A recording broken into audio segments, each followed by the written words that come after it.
Welcome to the Grid Mod Pod, brought to you by AEIC. In this podcast, you'll hear from the utility industry's top operations leaders on how their companies are working to modernize and improve our ever-evolving power grid. Thanks for joining us. Welcome back, listeners, to another episode of the Grid Mod Pod. I'm really excited today to have National Grid, Ishneet, here to talk about really their innovation program and the things that are working with the customer as well as the operations and advancing some of the technologies that we all have been talking about. So with that, I'm going to throw it over to you to introduce yourself, kind of, where you are, perspective of National Grid for those new listeners, and then also, how you fit into the organization, what you're up to.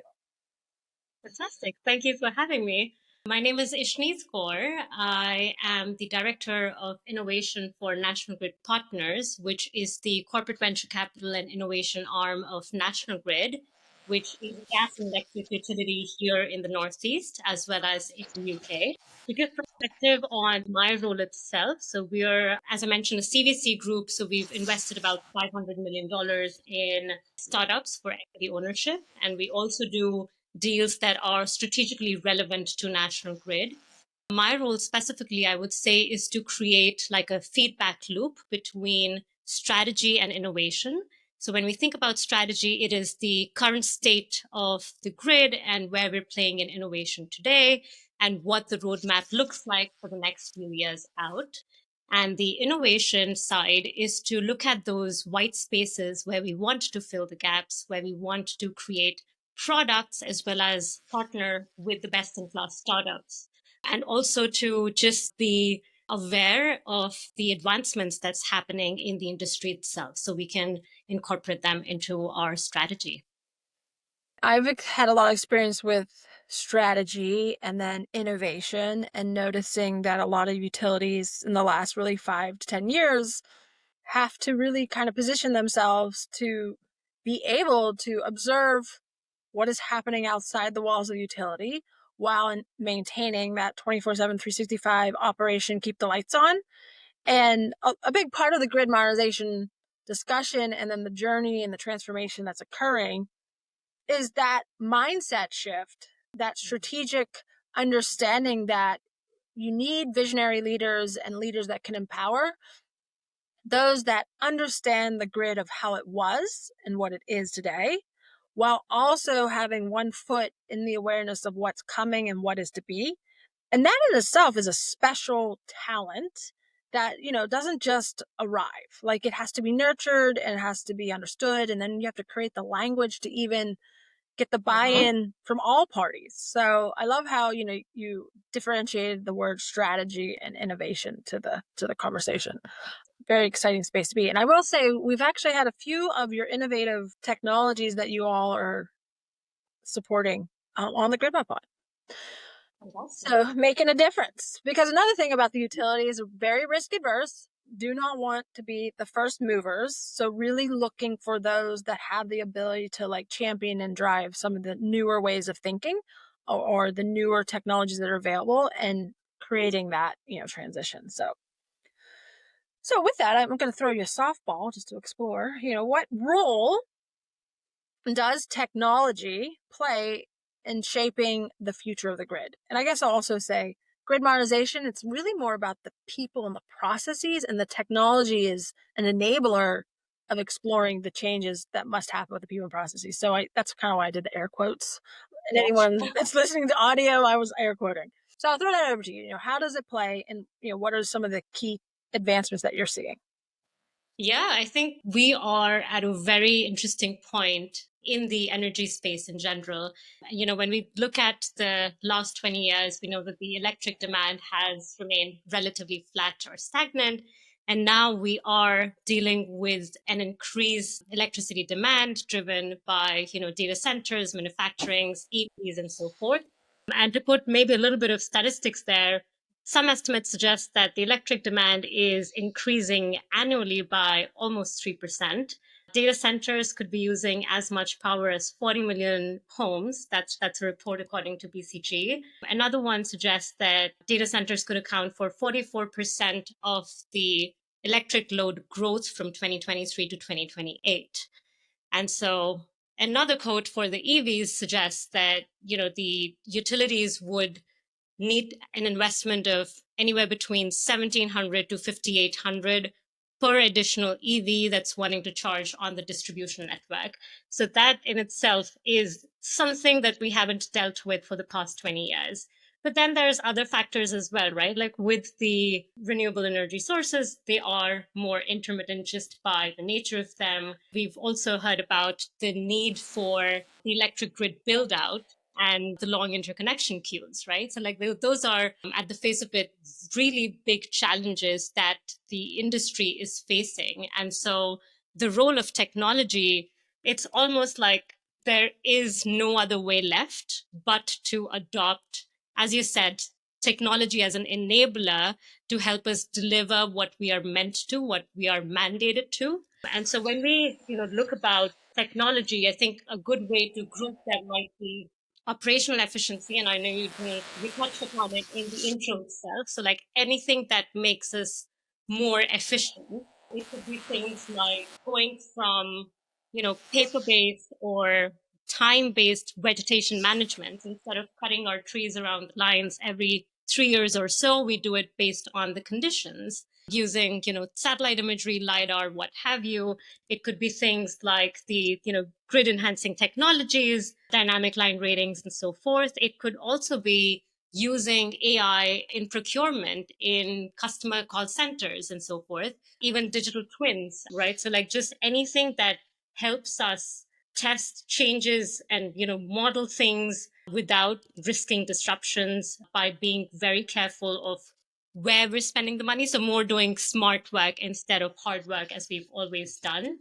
A few other, technology areas that could be really interesting back to, the fuel of it or, decarbonization and what it actually means in the energy sources itself. Like we're looking into low carbon concrete, for example, or, we have a portfolio company called Modern Hydrogen that just sucks out the carbon from natural gas at the point of delivery. So those are, just some examples out there. Customer engagement, of course, like the shift towards becoming a prosumer, the shift towards hopefully more flexibility and demand response.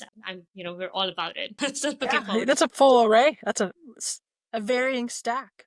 I will have to say, I think a big part of making all of those happen or driving that is accessibility to various data sets to ultimately prove out. So we talk about data and how to secure, cleanse, and make it more insightful quite a bit here on the episode. So, well, so you kind of spoke to it a little bit, but thinking about, just from my own experience as well, is, innovation is all about, pushing really the status quo, thinking outside the box, being forward thinking in the perspective of what is. So inherently, there's a tension that is created between an innovation and the day-to-day operations group. What are some things that you've seen or experienced that have been a success, and then maybe even possible, stories that it may have seemed like a failure, but you learned quite a bit from, that potential experience? Absolutely. And I think this is, such an important part. I think for any industry, innovation and day-to-day operations might be at odds, but never is the tension so severe as in the case of utilities, where, everything from like our procurement processes, our legal things, our regulatory, everybody is just very much aligned towards the day-to-day operations. And so the first thing that we realized was that we had to do things to just level the playing field a little bit for the startups and, the providers of new technology to compete with the likes of, Oracles and Microsofts and so forth. And so we spent a lot of time just getting everybody to the table and saying that we would like to try and pilot new technologies. What can be done, which is, complies with all the regulations that we operate in, but still isn't as severe a disadvantage as the startups face today. So, the RFP process itself lasts a year at least, and the startups don't have as much runway to actually, submit an application and then just keep on waiting to hear back. So I think the biggest stepping stone is essentially how do you exchange information in a way that complies with all the rules to a little bit go back and forth with the startups. And I'd say, startups itself is a really big word. So you'd have companies that are just starting out, may have raised seed or series A.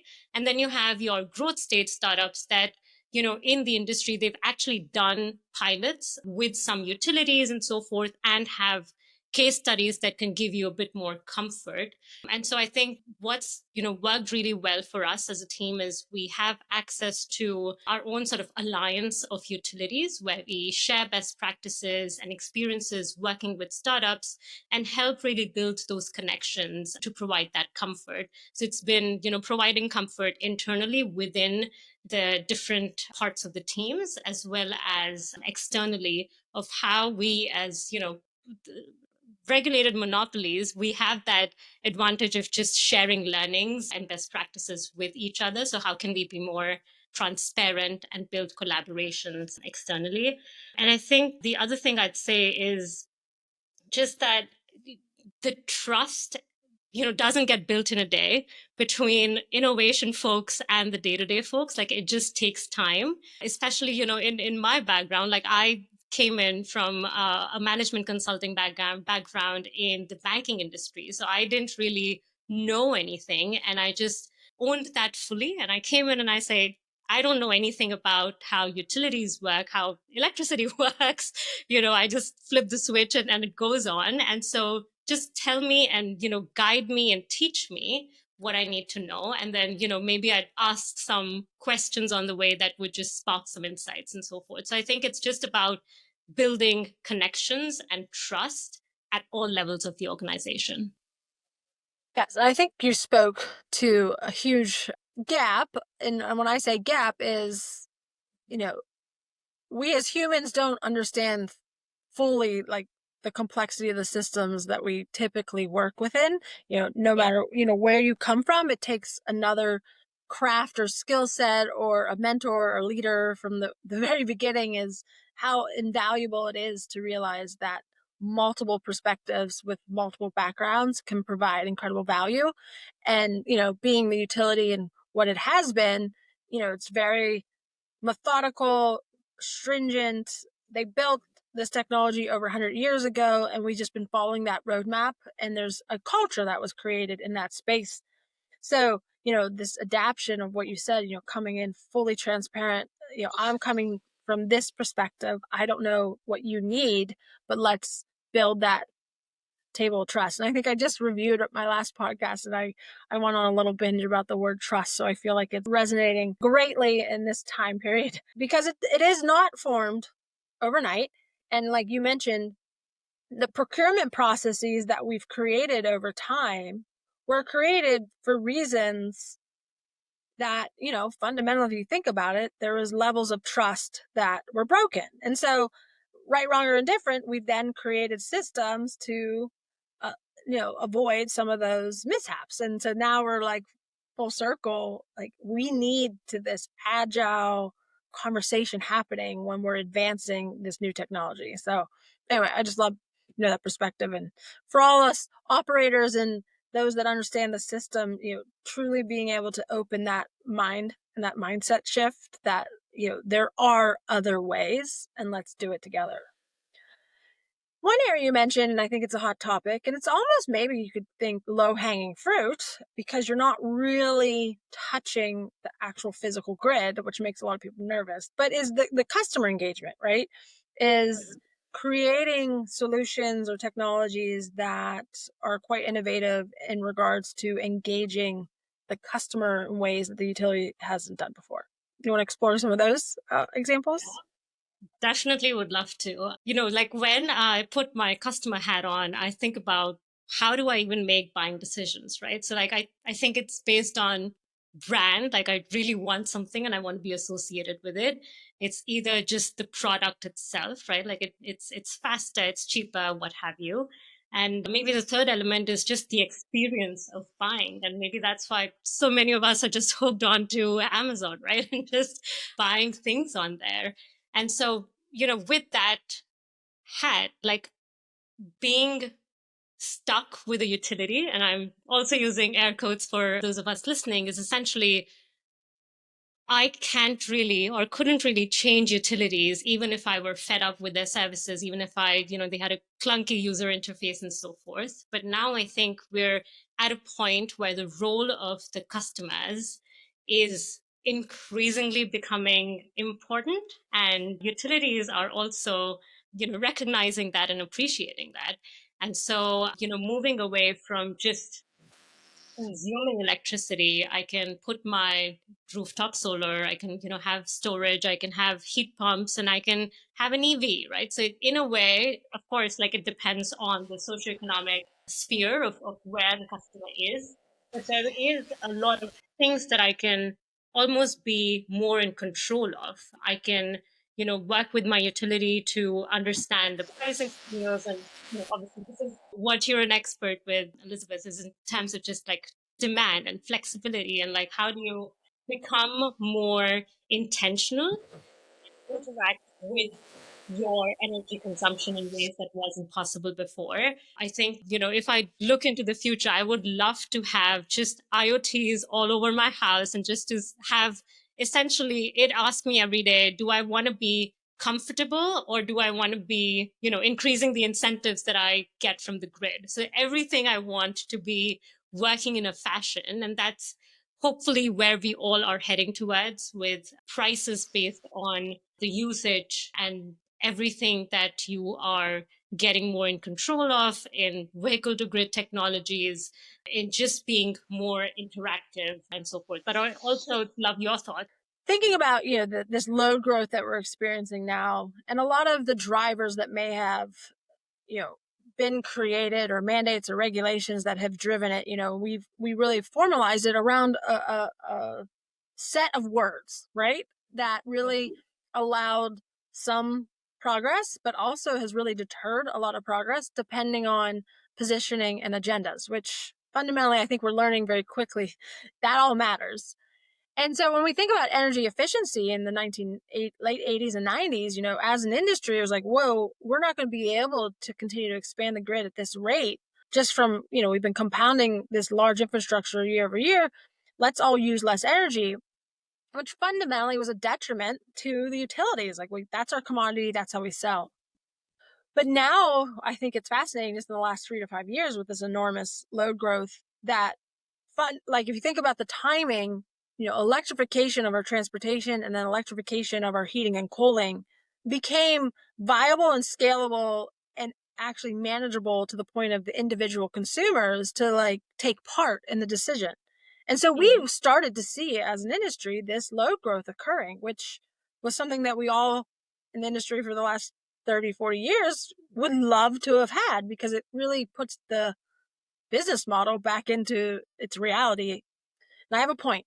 So like when we think about this edge and creating an awareness with the customer and utility relationship, the power of the innovation to provide access to that information, which has always been available, but we didn't need it at the certain levels of granularity for, and this is the kicker, the benefit of the customer. And so I think for the last 20, 30 years, it's always been like this data shared relationship of like, well, we don't want them to have our data. We want our own data. And when we think about what's happening all around us in the industries that we've now know, you can track your pizza being delivered to your doorstep, right? Like we want that.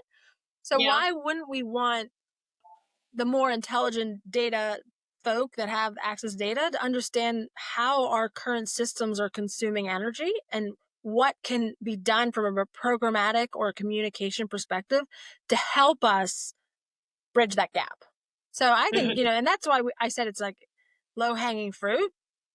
And probably from your projects and some of the things that you guys are doing, I know of some, right? Like getting over the hump of that old school thinking is probably like the hardest part, because the technology is very available. So now you just have to get permission and then get all your stakeholders say, yes, I would love you to understand how to decrease these older HVAC systems, right? Like with some type of signal, retrofitting is really expensive. We want to do that as well. But is there like a mitigation in between? Anyway, creating that two-way dynamic communication to the customer and allowing them to partake in that relationship, I think is incredibly valuable to like where we could go. Yeah. And I think, what you said sparked another interesting data point in my mind, which is on the UK side. Like it's definitely, one of the more mature flexibility markets in the world. But one of the other things that they do really well is in the innovation funding perspective. So we have in the UK innovation funding pots that we have access to, which 90% comes from the ratepayers, right? And 10% the utility actually puts into the fund. And of those, you have maybe, let's say, 100 innovation projects come out of it. Whatever projects are actually successful and they have benefits realized, about 60% of those benefits go back to the consumers. And so it's almost like you have this interesting dynamic where the customer is not directly engaged, but a second degree engagement on moving innovation forward as well, which is pretty cool. And, sharing that tidbit is like, golden on this platform. Like my objective of showing up and continuing the conversation is like, we don't know what we don't know. And there are a lot of very innovative, bright-minded folk that have taken big steps. And so being able to share that, slight, creation of a bucket of funding that ultimately can be utilized to really offset the tension of your operation budgets with these innovation, folk that are coming in and they don't know how the grid works. Like it's an ecosystem that can be created to bridge that, relationship. And then the savings and the benefits that are created can go back to the customer. It's a win-win-win. Mm-hmm. I'll let our listeners know what the 3 wins are.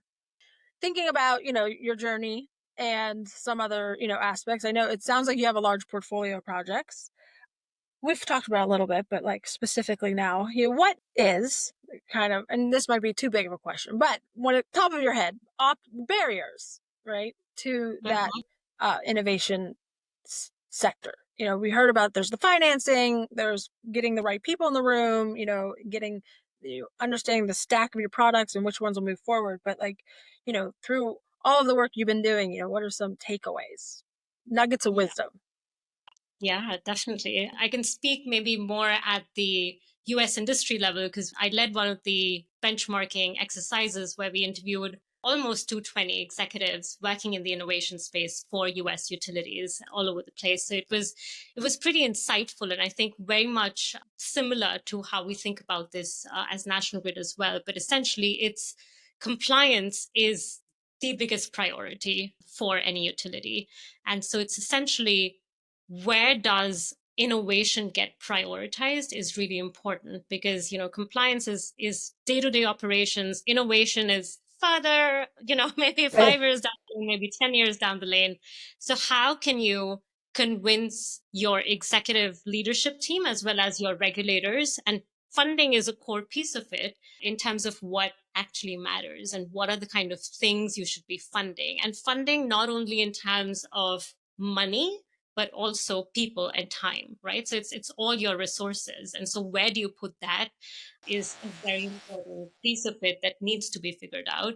I would go back to how important it is to, collaborate as utilities and to share best practices. I know we have, like CERAWeek and Distribute Tech and, all of these amazing events where we're out there and, exchanging notes and building connections and so forth. But I think the biggest thing we need to figure out is maybe having more of conversations with regulators to make them understand and appreciate the role of technology and startups and where we're heading. We've already sort of mentioned the data center piece and sort of how the interconnection queues, and you may take like 7 to 9 years to get interconnected, depending on where you are, where you as a developer can actually build that facility within a year. And so that is one frustrated customer. Like I would not want to be in their shoes, right?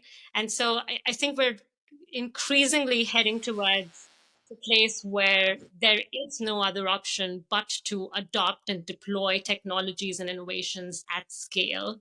And so that, I think, is the biggest takeaway in all my conversations and so forth. And in the same benchmarking study itself, we had heard from 74% of respondents that even though they're not working with startups today, they would like to do so. So I think all across the board, there is that appreciation that we need to be doing more. All the people, Well, the regulators. I'm gonna put a shameless plug for AEIC. A big part. They've been around since 1885. It was the utility leaders that would come into a room and discuss the operational perspective, and really, because of the nature of the business model, that open sharing was very available. And a lot of the discussions were, yes, operational expertise and how the three-phase wire was one of the original conversations. And should we create a device that can monitor the usage was another original conversation. So when we think about how far we've come, not very far from an operational expertise, but a lot of the time spent was understanding the people and the processes, the operational excellence of the grid, and best practices, guidelines, and the importance of maintaining the safe, reliable, affordable grid. And all I share is, like, we just had a workshop, actually two that are relevant to this conversation, and my goal is to everyone wants to be in their lane, right? You have your various compartments or experts, right? You have your regulators, you have your investors, you have your policymakers, you have your compliance officers, your IT, your OT, right? Like, they all have their silo of expertise. Yeah. And I think there is a comprehensive awareness that we as an industry, and hopefully the Grid Mod Pod can provide some of that information, is all of each other have to understand what the actual threads are of the system within they work in. And I think due to just how we have evolved as a grid, we've been very siloed, and our agendas and our missions are not symbiotic. And I think we're starting to realize that. And so how do we come to the table and create the space of trust, such as educating the regulators on the importance of the utility to be able to have an innovative arm and prioritize that. And I guess one of the conversations we had 2 weeks ago in DC was around your data strategy, and how there is this discussion not happening enough of what is needed to build that foundational pyramid of success, or your foundation of data warehouses, the architecture thereof, and then how to bring all the data sources that exist into one, lake house, if you want to get techie. And then how does that information streamline out to the various groups to become the data stewards, and as also everyone becomes innovative, even the real-time system operator folk, because they can see some quick wins that drive out inefficiencies, make things safer, and then ultimately a lot of that cost that's saved or taken from the system could be put back into other systems. And I think a lot of that language is percolating, right? When we think about these innovation groups that have all popped up across the utilities, there is this natural progress that I think we're at a tipping point, and it's really exciting. And if we can get that information and that awareness into the hands of the external folk to see that extreme value, we can be off and running. And maybe then for the startups or like vendors, right, they'll have something to latch onto. They don't have to build it all for each utility, right? Like, a lot of work has to be done in adopting some of these new technologies, just some fundamental, right? And I think we lose sight of that conversation too. But so anyway, not to be doomsday and all the barriers, I think, there's a lot of beautiful work that has been going on, and I think it's now like percolating to the top. So with our last question, we're going to throw to you, not to be a fortune teller, but, looking ahead 10 to 12, 20 years, what do you think could be one of the top contenders of some significant innovation that could happen for, really, I guess, your national grid, so electric and the gas utility industry? Yeah. One of them I kind of already mentioned, because I would be really pumped for that, which is essentially like, I want smart devices in my home to just interact with the I grid. do too. Right. That would just be so cool to just have that Like, two-way flow of electricity. Like, like I'd love to win some incentives and I'd love to give back to the grid when I'm, not using the electricity so much. And I so I mean, think like, mhm. the Go ultimate ahead. goal, gamifying the grid, right? Like be like, your thing is running. You should probably turn it off. I'd be like, doot, doot. I mean, But also imagine if I didn't even have to look at my phone, right? right, Like just imagine, I, my sort of dishwasher knew when to run, my EV knew when to charge, and they were just all interacting with the grid by themselves. yeah, there's transitions. I would like to see it, and then eventually, once I trust it, let it go. That is a great point. Yeah. And all of us are wired a little differently, right? So I might just be like, don't bother me. Whereas you might be, I'm actually interested in seeing what's happening and having a say in that. So that's absolutely fair. And I think if we were to take that maybe a little bit farther away, right? So it's just you have, utilities building out transmission, there's strained distribution network. Maybe you'll see some folks wanting to live off the grid. Like I know there's some folks like that today, but maybe the interaction with the utility goes a little bit more in terms of as we use insurance today, right? So like in times where we can't produce our own electricity is when we use utilities. So it's essentially, I think like it can go in so many different directions, but what is clear is really that the landscape in 10 years would look so different than how we interact with the utilities today and how utilities themselves are delivering the energy that we need, that it's going to be a really exciting time. And on the gas side, I do believe that, we will get to a point where natural gas would either like you would just be having really good carbon capture technologies that might not be a problem anymore, or you would have electrolysis and like hydrogen and devices that run onto there for the manufacturing that's maybe for electrify or for natural gas. And so I think like there's a lot to look forward to in the next 10 years. But same question to you, Elizabeth, like what do you think could be the future? Well, I had one story that I guess, when we think about that gamifying our devices and understanding the usage, like there was a period in time where we did not have furnaces, right? We did not have central heating. We did not have HVACs. Like those were not even phenomena that we could imagine. So like, I Mhm. think those that sit there and believe that these transitions and transformations can happen, like just look at the history, right? From the data streaming and the accessibility to data, what that really, really does provide is additional information and education to really then change, you know, the trajectory of where we're going. And I don't know why I want to share this story, but someone told me that like Uber, when they were first creating the algorithm Mhm. in their little application to give real-time estimated arrival of these cars. I mean, that's fascinating in itself, right? Like, how is this Right. possible, right? Well, their original code was only a few lines, Mhm. and they literally just did Pythagorean theorem. So they like literally just wrote in a triangle, and they didn't even take into consideration the mapping of the roads or traffics. But and they launched it. And so, you can't really make that type of large error and a lot of electrical usage, but you can from a programmatic and a lessons learned. And I think there's a lot of areas that you and I could get creative with. But Mhm. all that was learned from that initiative, and I think a lot of us should take away from it, is because they launched it and all of the data that then they were able to accumulate with the algorithm and then ultimately the artificial intelligence models that now are very robust and transparent couldn't have started until that really basic launch. And so Yeah. when we think about, giving the customer this advantage or even a new perspective of how they can observe their energy, which I think we've been trickling and trying to do, but there's some barriers, which we have a whole other podcast to talk about them. But like, once we get some of those rudimentaries in the hands of the customers, I think there's going to be this snowball effect to show how then we can actually see the performance of the current physical grid and the wires that we use in a whole new light. So like when we talk capacity and voltage and regulation and like the hard coded physicality of the grid, our awareness of it will be different. And so then that will then transform how we can develop the programs communicating to our customers. So I don't really know if I don't think it's going to take 10 to 20 years.